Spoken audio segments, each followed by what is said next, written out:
I'm Steve Jobs, the creator of Pixar, Apple, and now I'm making a new movie starring Genghis Khan.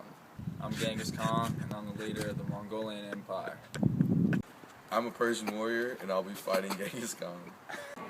Steve Jobs, I think, was a good leader.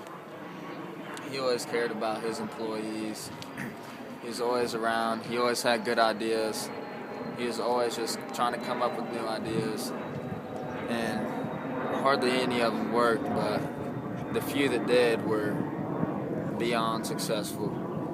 Alright, so we're just looking for some Persians, because they've been lurking around here. Hey! Hey!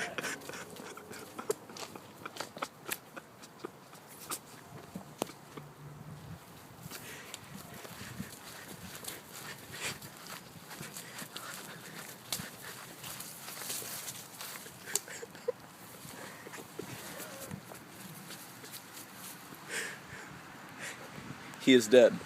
Steve Jobs was a great leader. He founded Apple in the 70s and Pixar. He died in 2011.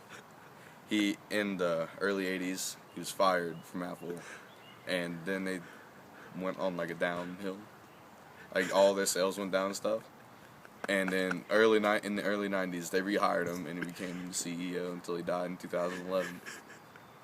There's been a lot of Persian warriors running around trying to find out what our battle tactics are. There's one. There he is. Oh.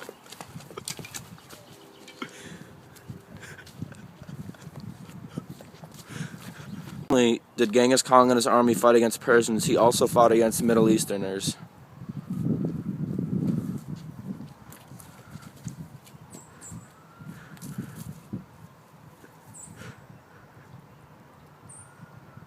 I was born in 1162, and I was the leader of the Mongolian Empire.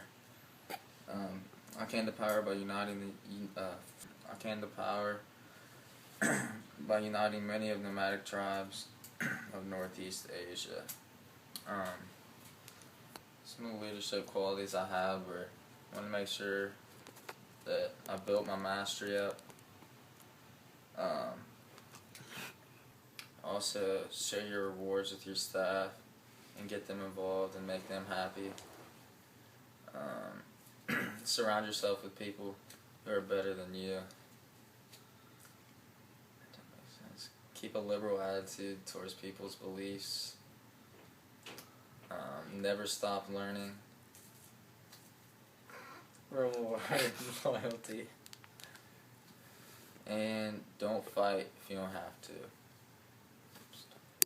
Another leadership quality that I thought was very important is never lose focus on your purpose in life. Genghis Khan had one purpose in life, and he never lost that focus. He was not distracted by desire of possessions or wealth as he became more powerful.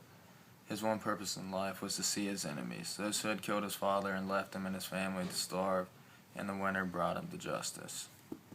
Sharing rewards with your staff is also one of Genghis Khan's leadership traits that helped him be successful.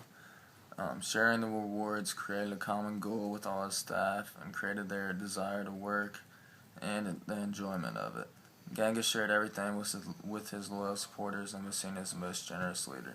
Genghis knew the people would love him for it and would work even harder for his cause, thus creating more wealth. By sharing more, Genghis Khan never had to worry about money. So working on this movie was a fun ordeal. I got to learn a lot about Genghis Khan and the fact that he was a good guy, and the fact that he would not survive in today's military. He was too ruthless of a leader to that would like what he did to those people would not fly. Like he's most famous for creating the largest empire basically the world has ever seen, and just populating massive amounts of areas. Steve Jobs, on the other hand, he was a great director. He was fun to work with. He was I really think if he were to run for president in 2012, he would make it. He would hands down win. He was just he had a presence, and yeah. I'm Stephen Paul Jobs. I was born in San Francisco, California. I have one wife, a daughter, and I'm the founder of Pixar and the co-founder of Apple. I created Apple in the 70s, but I had to leave in the early 80s, and I made my own company and revolutionized it. And they called me back to Apple, and I made the stocks go way up, and now it's one of the biggest companies in the world. I made the iPhone, the iPad, and the Macs, and I revolutionized the computer world and just technology all around. Alright, I made the Mac 2, which is one of the most famous computers in the world. The iPhone pretty much made life 10 times easier for everyone who has it. This whole movie is actually being filmed on an iPhone, and it'll be edited on an iPhone/iPad. And I think I'm a good leader because I ran Apple from the ground up, and I was one of, like I said, the biggest companies in the world. And yeah.